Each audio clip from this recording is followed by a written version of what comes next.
نو په دغه سلسله باندې نبی اکرم صلی الله علیه وسلم د امت د اسانۍ لپاره څنورم ډېر سپارښتونه کړي.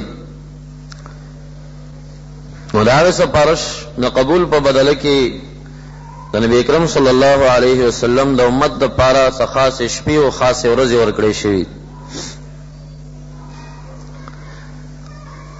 من جمله د هغې نه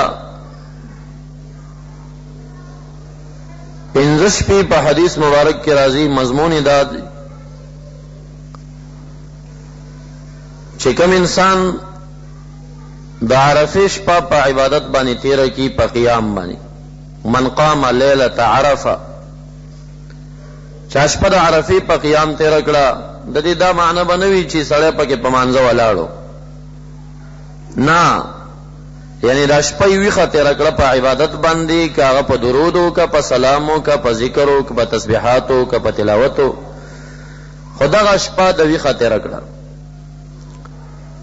او دارنګې شپه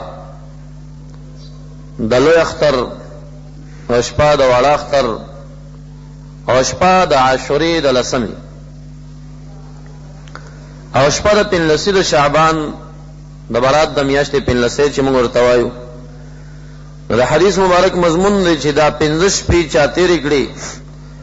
بعض روایتو کې داسې راځي چې د دغه انسان زړه به الٰه العالمین مړ کوي نه، په کم مرګ باندې، هغه مرګ باندې چې هغه مرګ کنایه د کفر نه ده، او زړه به ژوندی په هغه ژوند باندې چې کم ژوند کنایه د ایمان نه ده.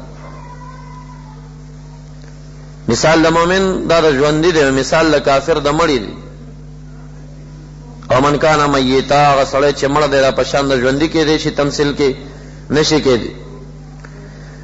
نو مقصد به دا جوړیږي چې دا 15 شپې چا په عبادت باندې تیرې کړي، نو دغه انسان به د دنیا نه بې ایمانه نه ځي، چې کله هم د دنیا نه ځي الٰه العالمین به د دنیا نه د ایمان سره تیروي. لویه خبره ده.